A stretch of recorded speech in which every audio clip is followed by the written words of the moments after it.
in this section 2.4, we will discuss dimensionality reduction. So a very common issue with dimensionality, having many dimensions, is called curse of dimensionality.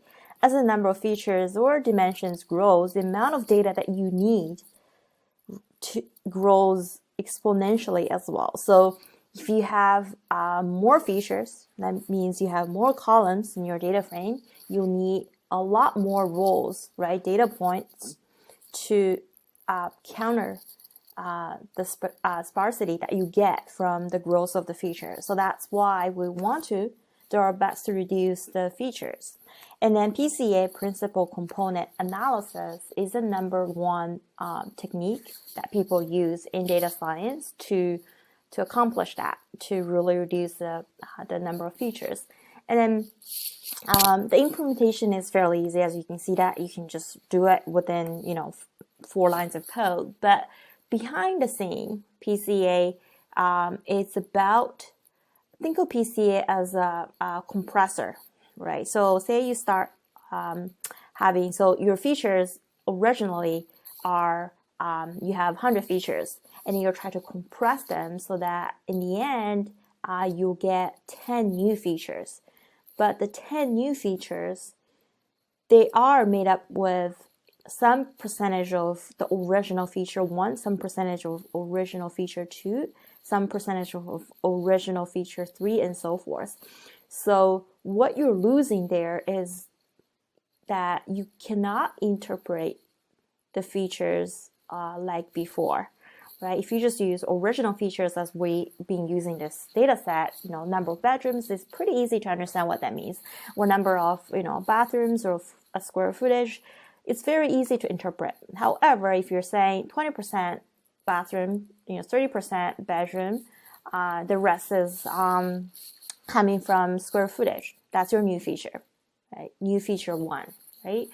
So that is not so easy to understand, right? What does it mean? So that's what you're losing. But the flip side is that you can really avoid, right, this curse of dimensionality and really compress your feature space. So let's get started, right? So like I said, implementation is fairly easy. You can just do from sklearn decomposition. So this is another like sub module of sklearn, import PCA, principal component analysis.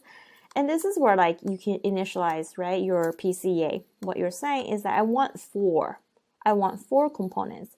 You wouldn't know this from the beginning. Sometimes you have to grid search, or other times you can use the elbow approach, right, to see where you should stop, right? Definitely you will have the new feature set should be lower than the original feature set, because that's why we're doing PCA. However, where to stop is tricky. You will need to sometimes do a lot of trials and errors. Other times you can look at elbows, plotting to see what is the drop in the explained variance by adding a new feature, right? So that's where you can determine if 4 is a good number, or 5 is a good number, 10 is a good number. So now we have this PCA, we can do PCA.fit transform. So remember our X, right? So our X is, we have 7 features, right? We'll have 7 features and then all these, rows. And then we can look at the shape of it, right? So we have 15,007, right? So now we are going to use this PCA to fit transform it. We can do it all at once. So fit it and transform our X. And then I call this X transform as, the transformed X as X transform. And then let's look at X transformed shape, right? Okay, let's look at the shape. Now you can see I have the same number of rows. However, the number of columns now reduced from 7 to 4, right? So because I define the PCA, right, that I want to use to fit and transform as 4. It has 4 components, right? We call it eigenvectors, right? It has 4 components. And then here is a very useful function. So PCA.components will tell you the components, right? So look at the components. We can actually look at the shape, right? The shape of that is 4 by 7. What that means is we have 4 components, and each component is made up by the original 7 components, right? So that's what that means. So let's look at the first component, right? This This component means like the new feature, right? After we do the transformation. So let's look at this. So now we have 1, 2, 3, 4, 5, 6, 7. So we have 7 numbers in here for this new feature that we got, right? This new component that we got. It just means that this is kind of like the weight that we assign to the original feature 1, which we know is the bedroom, right? And this is the weight that we assign to original feature 2, 3, 4, 5, 6, 7. So these 7 features are contributing to our new feature, right, or component. And then you can see for this one, the highest, the one that's contributing the most is really the last one. The last one, I do believe the last one is prior, right? It's a prior serial amount. So you can pretty much say that the first component, is dominated by prior serial amount, right? So let's then use this new, X transform, right? And then we're going to fit the same model, right? We have our Y, which is, where our Y is just the estimated value. And then we're going to use linear regression because what we're trying to predict is a numerical value, and then we need to initialize it like this, right?